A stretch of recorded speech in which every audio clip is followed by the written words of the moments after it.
Hey, me and Matt here, and this is Killer Kyle, and welcome to Wheels of Fury and another edition of Look Back At. Now, last week we had talked about Summerslam, where it all began in 1988. Yep.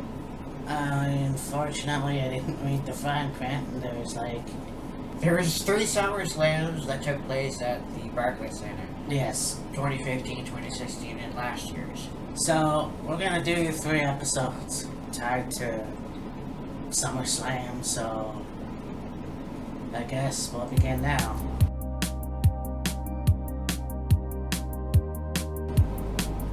So, SummerSlam 2015.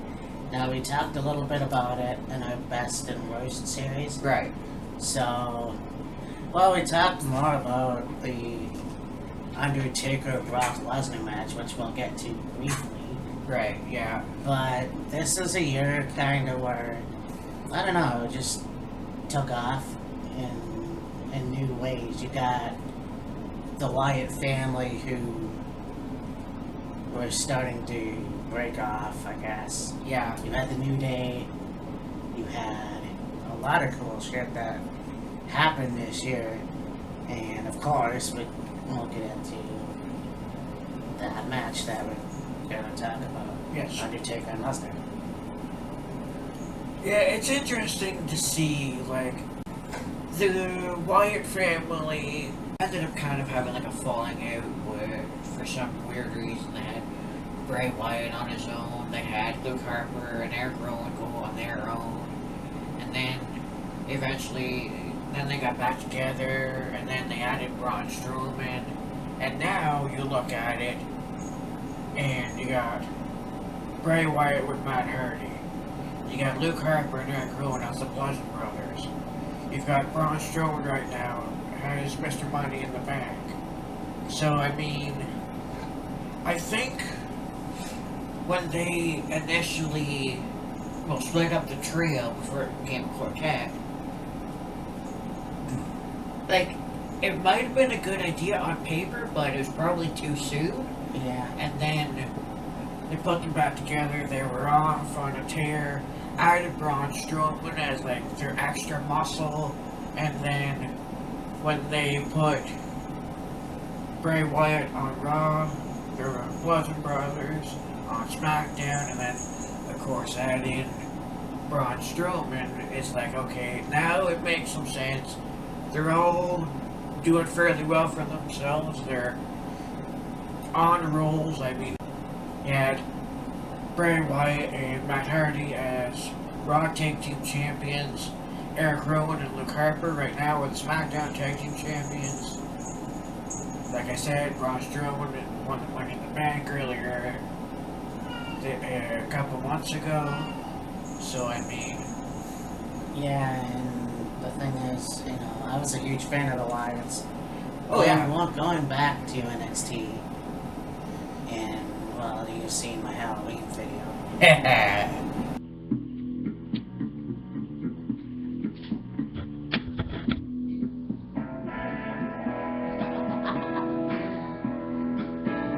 Abigail told me, she told me she said, wish everybody a good chick. How come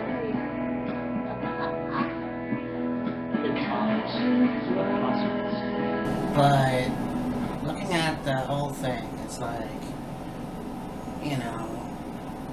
it's interesting how things happen. It's the same with the Shield. I was a fan of the Shield. Well, what happened? Seth turned, and then shit went down, and 3 separate wrestlers. Now, you obviously had the Shield get back together. It was not working, obviously because of Roman being sick for the TLC, or Ambrose is injured too. So, sometimes things work out. I think the New Day is basically the only stable right now that is actually legit. Well, yeah, the New Day are pretty much a group that is still together since they first originally formed, although right now when you put sanity into the equation, it's a different story. Now, as far as like a main roster grouping, getting together and being together, yes, the New Day pretty much are the original trio that formed together maybe 3 years ago or so, and are still together today, so. Yeah. There it is. And the thing about 2015 too is the fact that things were fucked up in a way that the authority, I mean, it was a good idea, but at the same time, it overstayed its welcome. Yeah. But that's just the way it is. So we start off with the pre-show. Let's talk about Sheamus and Randy Orton. Yeah. It's interesting that they put this on a pre-show. Yeah. You have two guys that are on the main program, but it's funny how that works. Yeah, I know. Sometimes I think they need matches or a match for the pre-show. They come up, they go like, okay, what match could we take off of the main card and put it on the pre-show and not have it affect the main card at all? Or they need a match for the pre-show, and if there's not really a rivalry going on that they can work off of, or a lot of the rivalries that are going on in WWE at the time are working on the main card, they kind of go, okay, why don't we just put together two random wrestlers, let them have a match on the pre-show, let them go 8, 10, 12, 15, whatever, however long, and then go from there. Right. And I think that around this time, Sheamus has already been WWE champion. I believe so, yeah. And I think he turned heel. And so, that was interesting. I'm not sure why this match never really gave a shit about it. It's one of those things where it's just there. Yeah. That's kind of how I feel about these matches too, is that they're just there. It's obvious, but... So we go on now to Summerslam. We got the New Day with Kofi Kingston and Xavier Woods, and they take on the Primetime Players. That was a falling out. Los Matadores. And Los Matadores, aka the Colons. And the Lucha Dragons. And the Lucha Dragons, yes. So, this is for the WWE Tag Team Championship. It's kind of interesting to me how quickly the Primetime Players fell apart. Oh, God, yeah. It's another... We take two guys and put them together. They work well. And, they basically started... Well, I don't know about Titus, but they started on Nexus. Like, they were in NXT. Right. And then they kind of... I don't know about Titus, but I know Darren Young was a part of that group. Yeah, Darren Young was a part of the Nexus. I think it might have been... Darren was on the first installment of that version of NXT where they do the competitions, and then after that season ended, then all the guys that were part of the NXT competition joined and became the Nexus.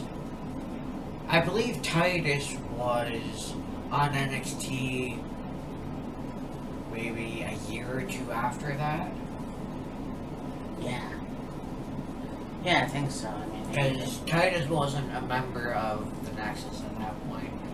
It was Darren Young, Husky Harris, Skip Sheffield, Wade Barrett, Daniel Bryan, Michael Tarver, David Otunga, Justin Gabriel. Yeah. And actually, it was Titus doing And he's Slater too. angle with Hornswoggle Yes.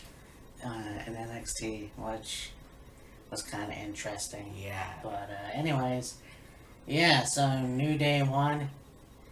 I think they were. Oh yeah, this is when they became the WWE Tag Team Champions. Foul. Who knows how that's gonna look later? Yeah. Anyways, Naughty boy. very bad boy. Yeah. Yeah, so that's. I don't even know if I want to fucking. Whatever. Yeah. Tag Team Champions, New Day. Yeah. So then I embarrassed the fuck out of myself. And what else is new? I know. So we got this match here. Dolph Ziggler versus Rusev. Now you have this angle right here. Rusev and Lana split up and...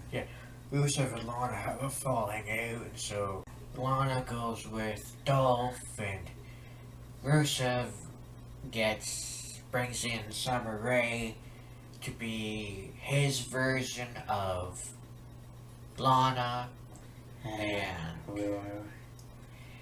it just kind of makes me wonder what happened to get Summer Rae let go. I know, right? Because she didn't seem like a bitch. Although, if you watch Total Divas, then whatever. But, Yeah. I mean, it's just the way it was. I don't know why things happened that way for her. She never even had a championship. No. But she was just eye candy, I guess. Well, it seemed to be Summer Rae could never really get a legitimate run going. Because she started out with Fandango Yes. as his dance partner. Then she went solo for a little while. And then I think, I don't know if she did anything else, so then she ended up with Rusev. And then they had the whole fucking shit show. Oh, Lana, Rusev proposed to Lana, and it's on social media, so fuck that storyline. Yeah. And then Summer went off on her own again, and then hit the road, Jack. Don't Yeah. come back no more. Hell yeah. I know, and then there's Dolph Ziggler. Well, fuck Dolph Ziggler. You know, that's kind of the way it is, and I think that this match was kind of, well, I mean, it was an interesting feud. This match was this match was okay. Yeah. Dolph Ziggler won, which, big shock. You know, you look at the way Rusev is being pushed right now, and it kind of sucks, because it seemed like he was being pushed for the WWE title. Right. And, well, he didn't win, you know? Yeah. So it's like, it's another classic. I don't know if it's because he's a foreigner. Well, it can't be. No. Is it because he's a bad worker? Who fucking knows? The guy definitely has gotten more charisma, Oh, yeah. you know.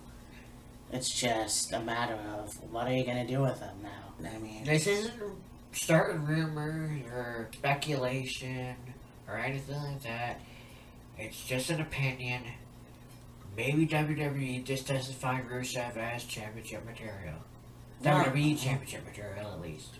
and that kind of makes sense because, you know, you had that with Junkyard Dog, you had that with, you know, all the black wrestlers, but you also had that with Jake Roberts even. So, I mean, you got that going for Rusev. It's a shame because Rusev definitely, I don't know what's going on. He is a hell of a wrestler. Oh, yeah, absolutely. You know, he's a strong man Oh, yeah. from Bulgaria that can definitely kick some ass. You know, he could put people away with the accolade. You know, but it's like WWE doesn't see that. And if you're gonna have a feud with him and John Cena, then I would have made it for the WWE title. Yeah, they had a match or so with the United States Championship, Yeah. but you know, just kinda, it's too bad. Yeah. Because imagine now, Rusev as the WWE Champion. Can you imagine how much heel he could get? I mean, not now, No, obviously. not now, but then, yeah, he probably would have. So, And it seems the way the direction they're going with Rusev right now is him and Aiden English can't get their shit together. yeah. It's a tag match. Neville and Stephen Amell against Stardust and fucking Oh, yeah, we have Gollum, Neville, Barrett. and Stephen Amell, who I can't remember, versus Wade Barrett and Stardust. Yeah, this is when it was King Barrett at the time. Yeah. And you know, there's another guy. He's a bare knuckle brawler, you know, big tall Brit. Definitely somebody that could have used the championship, whether it's a world title or a WWE title. He could have used it, but no. They put him in the mid card, and it's like, really? You know, and it sucks. Again, here's a guy that had missed opportunities, and now, well, now what are you going to do with him? Now he's wherever he is. Who knows if he's ever going to come back? Yeah. It's a goddamn shame because he's a wrestler that definitely needed a big push for the WWE or world title. But nope. Unfortunately, you assholes couldn't do that. Yeah. Well, even if you look at Neville and Stardust, okay, Stardust basically left because Cody Rhodes didn't want to do the Stardust gimmick anymore, and he asked to change up his character, maybe do something as Cody again or whatever. And the WWE was so high on the Stardust character that they didn't want him to change, and he's like, all right, I'll take my business somewhere else. And Neville, well, I guess he got fed up with the company and hit the bricks, basically. Yeah. Of course, now Cody is excelling in Ring of Honor, and Neville, who knows where the fuck he ended up. Well, yeah, you have Cody go on to be the American Nightmare. Yes. Which, yes, it is a knockoff of the American Dream. Who cares? You know, but the fact is, he's the guy who went to TNA. You know, he went to Ring of Honor, still in Ring of Honor. He did a few things in Japan. Yeah. You know, him and his wife are together doing stuff. Yeah. And so it's like, yeah, he's definitely got that whole rich, snobby, asshole type gimmick, you know. But he's over. And he's over. So that's interesting. It's interesting because you don't see that too often. You don't see, well, actually no, you don't see that too often. No. You know. Unless it's like the $1 Million Man. Well, maybe not. No. Unless you're like Austin. Maybe. Although Austin didn't have the rich, snobby, asshole attitude, but I mean, he had the badass attitude. He was pretty over, so. Yeah. And, you know, people are on him all the time about, well, you know, because he was going to go back to Cody Rhodes. Right. And then it was like, they didn't do that. So Cody Rhodes definitely, there was a rumor that he would be going back to the Cody Rhodes thing. And Right. people are a little pissed off because, hey, you know, Cody should be his own character. How dare he dye his hair blonde because of his dad? It's like, you know, Oh, shut up. fuck yourself, you Yeah. know? So what, he wants to, you know... I mean, look at Ted DiBiase Jr. Yeah. You know, he had the replica or whatever of the $1 Million belt. He had the money sign on his tights, you know. he had Dream Street, you know, which is kind of like a $1 million dream. So, you know, fuck off with that, you know. Yeah, he did start out with kind of the same concept as his dad had, but he didn't go all the way into it. He made it his own, and then eventually ended up doing his own thing with Cody and Randy and whatever the fuck happened to the third. Nanya? Yeah. I don't fucking know. But yeah, I mean, Cody is definitely, you know, one of those wrestlers that in 2016, you know, finished off with Stardust, goes over to TNA, goes over to Ring of Honor in Japan, and whatever else, and it is what it is now. I mean, he's still definitely part of Ring of Honor. He goes to Japan, so it's interesting to see some people badmouth him. I mean, there was some shit that I'm going to look up. I always saw the title, a YouTube video of Triple H being narrate that Cody called himself the Game. Yeah. So, meanwhile, yeah, Neville and Steven won. Yes. I got to look up that guy. I don't remember him at all. He's on the TV show called Arrow. Oh, okay. Yes. Interesting. Yeah, basically the build-up of it was like, Neville's finisher was called the Red Arrow, and of course Stephen Amell was from his TV show called Arrow, and he dressed up in green, so they kind of gave him like the green arrow. So you had like Red Arrow, Green Arrow against the King of the Galaxies, whatever the fuck you want to call Stardust and Barrett. Yeah. Just thinking about it, what an odd pairing too. Oh, I know, right? Interesting. But And of course, Stephen Amell is another example of an actor wanting to get into wrestling or something like that. yeah. I mean, Neville, it's too bad. I mean, he was still the Cruiserweight champion when it was launched. And say what you will. I mean, it's too bad that things didn't work out for the little weird face boy. I think that, yeah, whatever he's doing, I'm sure is great too. Yeah, but anyways. Moving on to the Intercontinental Championship, we got Ryback, Big Show, and The Miz. Don't miss! Miz. Sucks!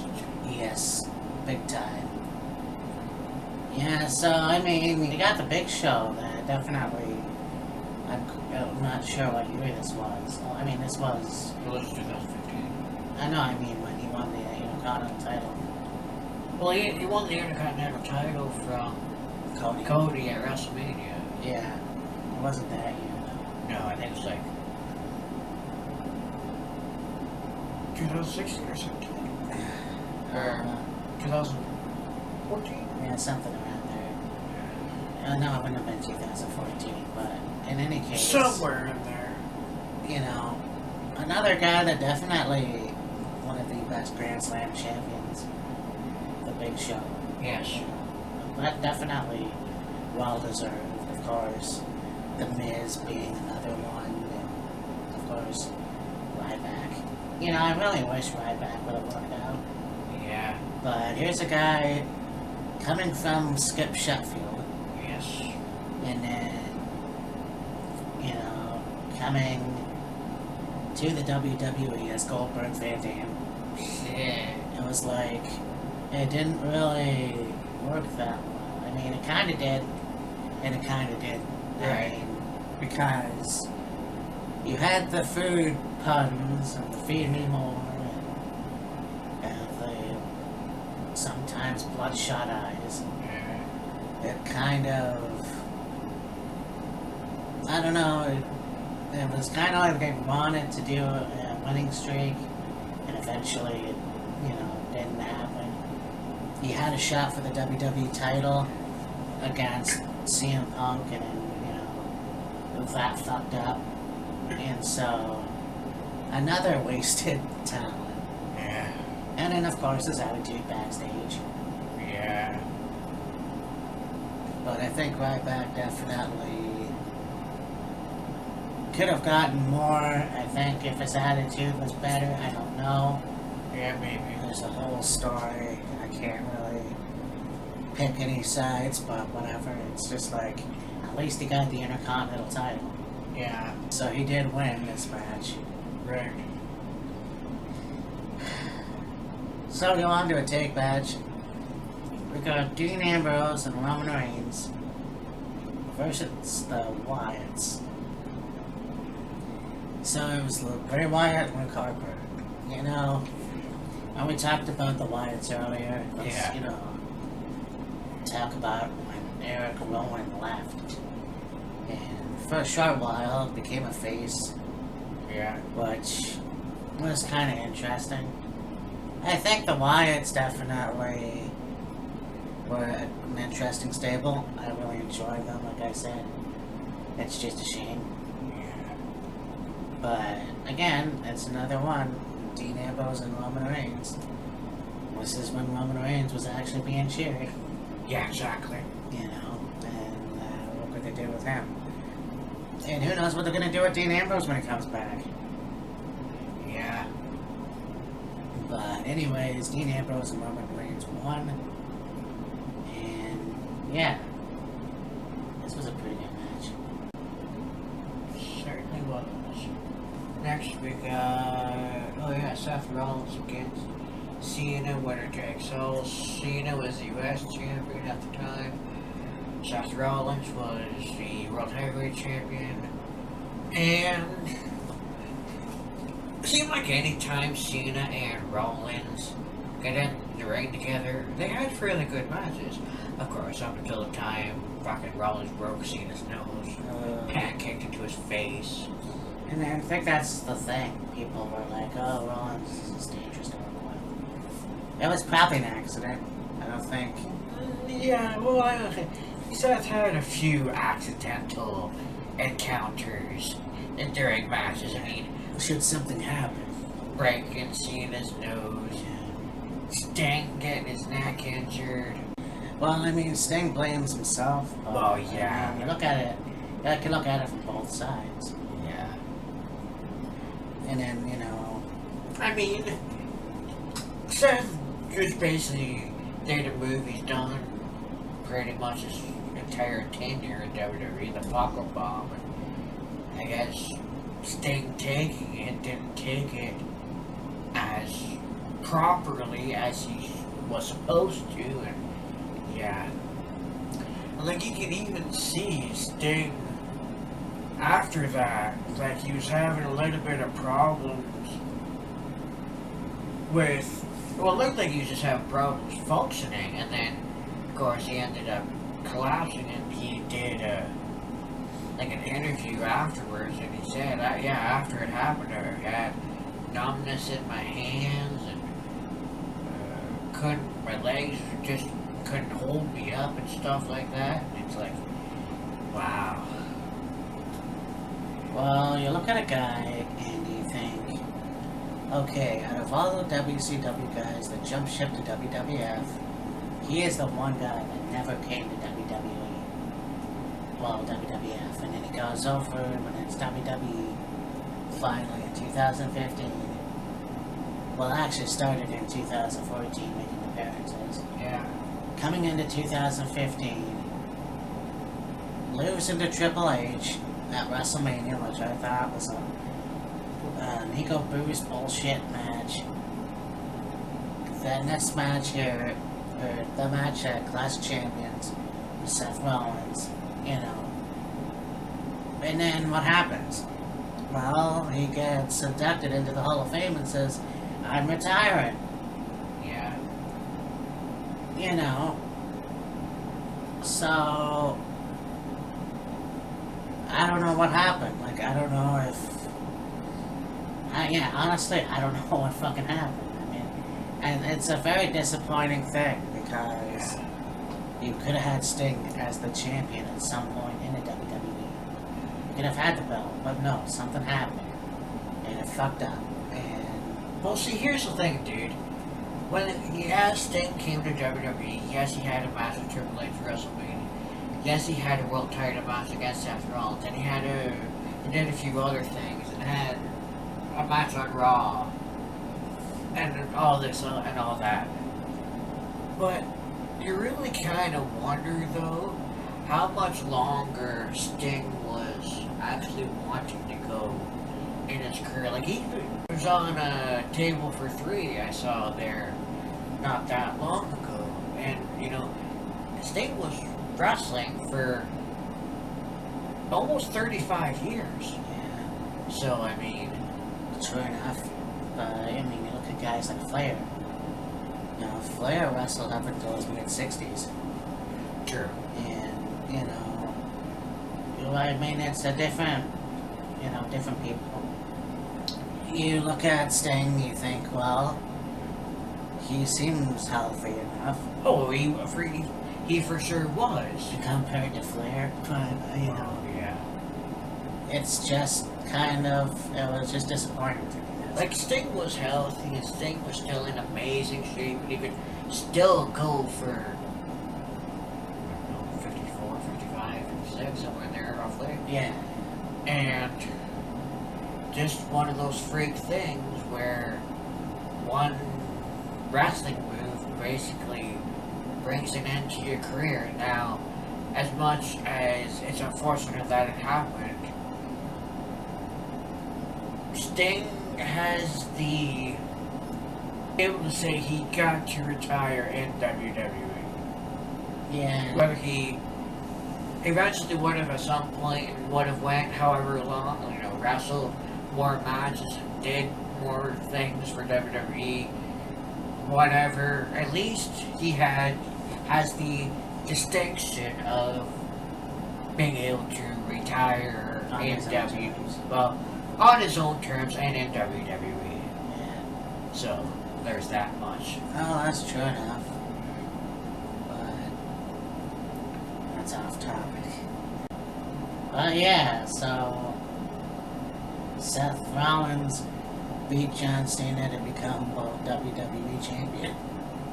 WWE and United States champion.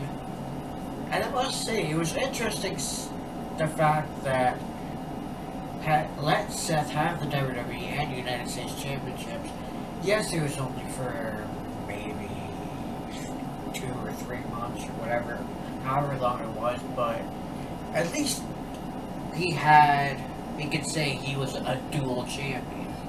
Yeah, and I think, like I said before in the video, they were trying to play off the WrestleMania 6 Hulk Hogan Ultimate Warrior WWF title versus the Intercontinental title. Right. It kind of was, I don't know, I just felt weird about this one. Yeah. I mean, it was okay, it's okay now, but at the time I was a little pissed off, and I don't know why. It's just the way it was for me, you know. But when you think about it too, it's like, okay, so Seth Rollins got both titles. You know, what next? Like, what else is? How else are they going to use it now? Yeah. I mean, I'm pretty sure him and John Cena had way more matches.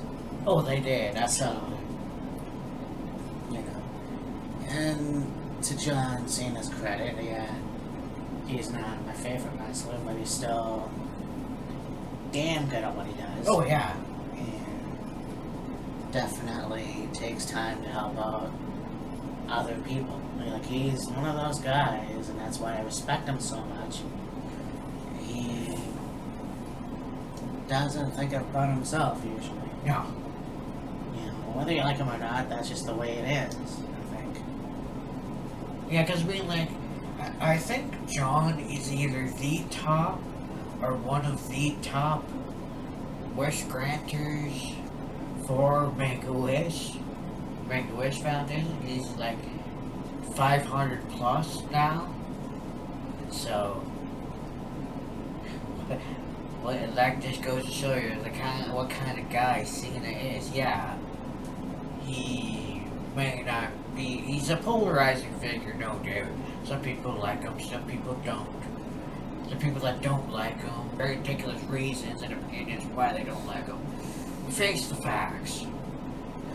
I know I'm not talking about Kurt Hawkins, the poor bastard, but Cena goes out of his way to grant wishes for kids, and I'm sure he will do whatever it takes to sign autographs for people, take pictures, whatever else. So, those of you that have stupid opinions for why you don't like Cena, go fuck yourself. Well, it's just that you look at one of my subscribers, and, you know, she said that, because she had cancer, she beat it, and she made all these wrestlers. Right. And she made a list of the top nicest wrestlers that she's met. You know, and then she met John Cena, and of course John's family. And she said, she was telling him her story about, you know, when she almost died a few times, you know, everything. And she said he actually cried. Yeah. Like, not bald cried, but like, you know. So the guy definitely feels for other people. Oh, absolutely. Which, I'm not saying everyone else doesn't. It's just, that's John Cena. That's who he is. Yeah. But, yeah. Yeah. So now we go on to 3-team elimination match. All women here. PCB, Paige, Charlotte, Becky, Team Bad, which was Naomi, Sasha Banks, and Tamina, and I believe the Bellas and Alicia Fox. Yes. Yes. Yeah. Well, that's an interesting stable, you know. Yeah. Team Bad, you know, one of the best female stables in WWE, especially, of course, because you have Tamina and Naomi. You know, Naomi being Jay Uso's wife, and Yes. Tamina as the cousin, and Yeah. Sasha Banks, who I swear makes a better heel than a babyface. Yeah, you can say that. I mean, you look at it this way too. It's like Sasha Banks has that diva quality to her. Yeah. She definitely works better as a heel. You know, when you had the whole thing with Bailey, Yeah. you could have actually used that, but it's, you know, whatever. Now I think. It's been such bullshit what Raw has been doing with the two of them, as far as I'm concerned, because yeah, they're great wrestlers. Yes, they have a wonderful friendship, and yes, they've had spectacular matches against each other. But you look at the way it was in NXT as opposed to what it's been on Monday Night Raw. NXT blows Raw out of the water, hands down. No fucking question. Pretty much. But And the fact too that you have Bailey and Sasha fight or compete for the NXT Women's Championship, and eventually have Bailey take the championship from Sasha, and have them still be friends with each other afterwards. Hello. yeah, that's. Fuck. Yeah, they got Paige, Charlotte, and Becky Lynch. Yeah, there was a thing where they were saying that they want to turn Becky heel. I don't think that's a good idea, but you know, it's kind of funny though. If you had, let's say, Nikki Cross go, or let's say at that time, she came to WWE. Yeah. She could have joined Paige and Becky Lynch. You could have your own female United Kingdom stable. Yeah. But again, I'm not sure how old Nikki Cross is, but you get these guys and Charlotte, who's obviously a second generation wrestler. It's, you know, interesting to see those three, and of course later Charlotte returned. Right. But, you know, and then of course you have Reagan. Yeah, Bellas and Alicia. Alicia Fox. And of course, they're from Total Divas. Yes. So, it's just interesting to me how fun that team was, I guess. I don't know what it really... I think Alicia Fox doesn't get enough credit. No. And that's sad, because the way they use her, it's just like, she has temper tantrums. Hey, yeah. She likes to pour coke on people's pads. You know, whatever. I mean, they're taking her serious now, but it's still like, you know. Well, one of the things I really found actually quite hilarious is before Alicia Fox had her match with Ronda this past week on Raw, they're talking about, oh, Alicia's been in WWE for like over 10 years, and Alicia Fox has been a part of, you know, the Divas Evolution, and she's been a Divas, she was a Divas champion, and all this other stuff. And it's like, okay, you're putting Alicia Fox over. Fine. Natalia's no slouch herself. But, oh no, let's build up Alicia Fox. Like, fuck. Yeah. But anyways, PCB won the match. And yeah, it's pretty interesting how that stable went. So now we go on to Kevin Owens against Cesaro. yes. And, you know, just two wrestlers that came from the independent circuit. You had them both, actually, in Ring of Honor. Kevin Steen and Claudio Castagnoli. Yeah, That's a mouthful to say. yeah. Well, and, you know, he had hair. Yes. But it's cool, because these guys, I mean, you had Cesaro come to the WWE first. Yes. And they had him with that gimmick. And they gave him the United States Championship, which they could have easily turned back into the European Championship, but Yeah. whatever, you know, and I wish they would have given him more. Again, the guy who fucking goes over to win the first Andre the Giant Memorial Battle Royal, it gets nothing, so it's, you know, yeah, I mentioned that shit already. Yeah. Fuck. But Kevin Owens definitely somebody who is so close to being a Grand Slayer. Well, I think he's already Grand Slayer. So, no. No. Cesaro has been WWE champion. No, I'm talking about Kevin Owens. He's so Kevin close Owens. to being Grand Well, Slayer he's- champion. Universal champion. He's been Universal champion. He's been US champion. Intercontinental champion. Intercontinental champion. NXT champion. Yes. Maybe tag team champion. So maybe he is Possibly. Grand Slam. Who knows? He hasn't really had the WWE championship yet. Yeah. But it don't matter. The fact is, you know, he's still. And yeah, he is a big guy, but who cares? He definitely is like a Bam Bam Bigelow type guy Yeah. who can do it all, almost. And yeah, he's an entertaining wrestler, so you got both of them, and they're very cool at what they do. Oh yeah. And I mean, Kevin won this match, so you know it'll be interesting to see what is next for Kevin Owens. You know, the guy definitely deserves the WWE title at some point. I'm not sure when. I mean, well, he's still on Raw, so who knows if they're going to give him the Universal title again. But there's rumors that McMahon hates him. Yeah, I know. I mean, fuck, versus Cornette, now it's him or McMahon. The guy can't fucking win, so. Yeah. Well, then we go on to our last match. We talked to death, well, we sort of kind of talked to death about it. You got The Undertaker versus Brock Lesnar.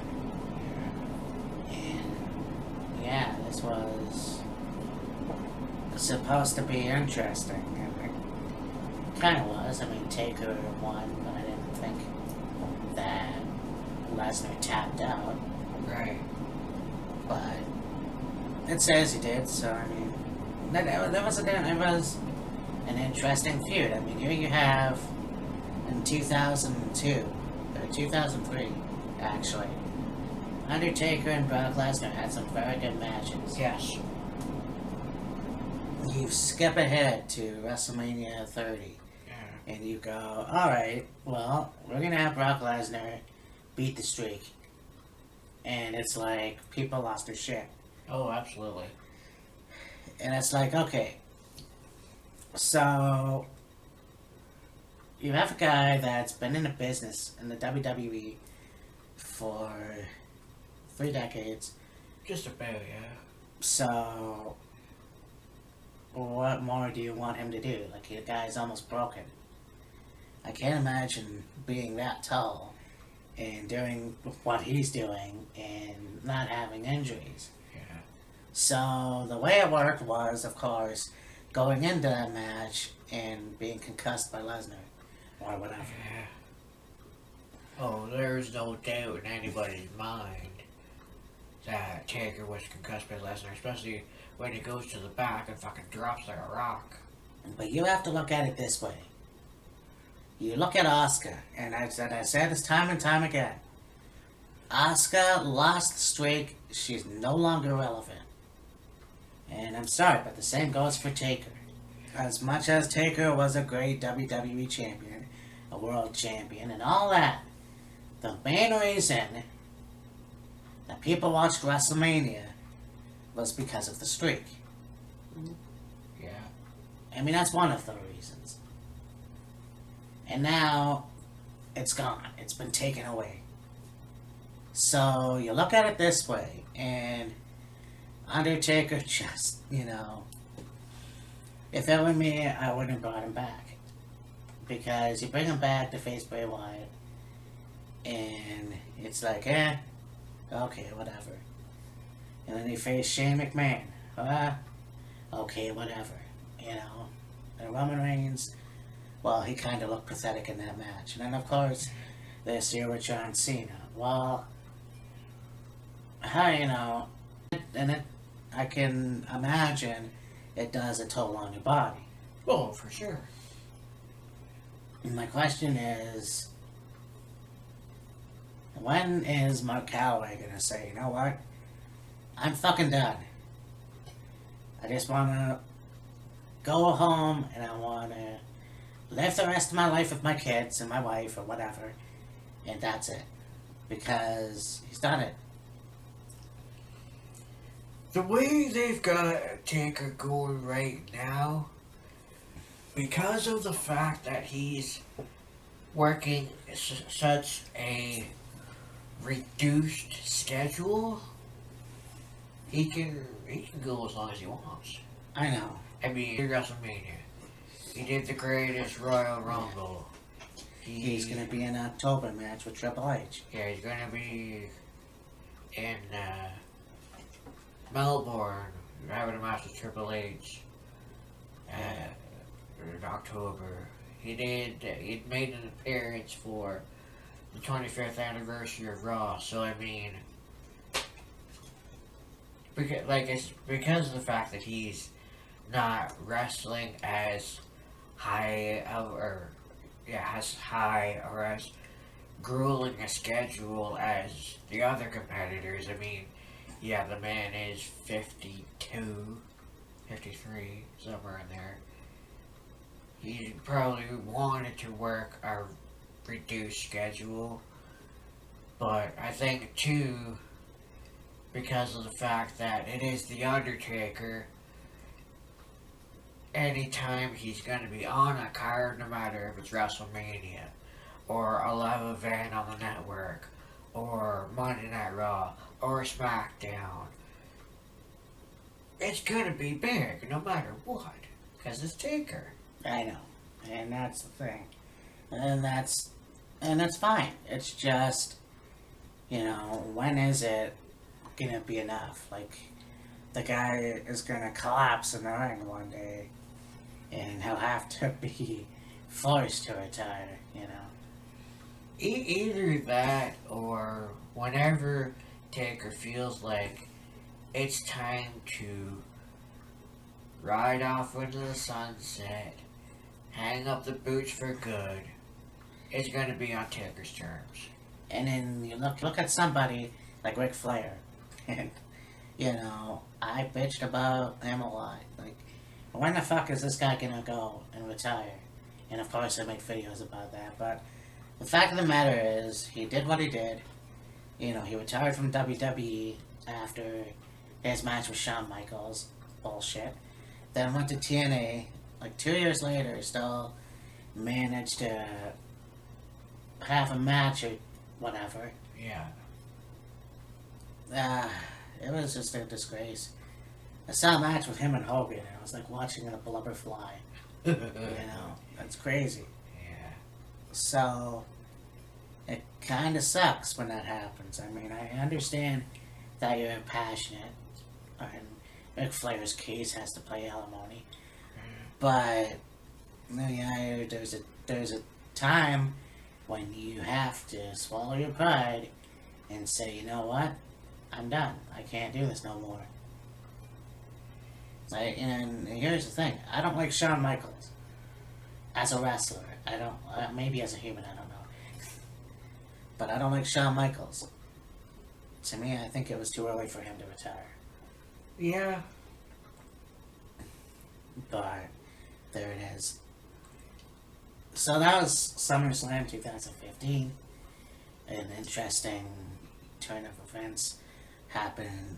You know, it was just an interesting year. It kind of, for me personally, was shit, but it was kind of an interesting year for WWE, of course. And we'll be right back with 2016.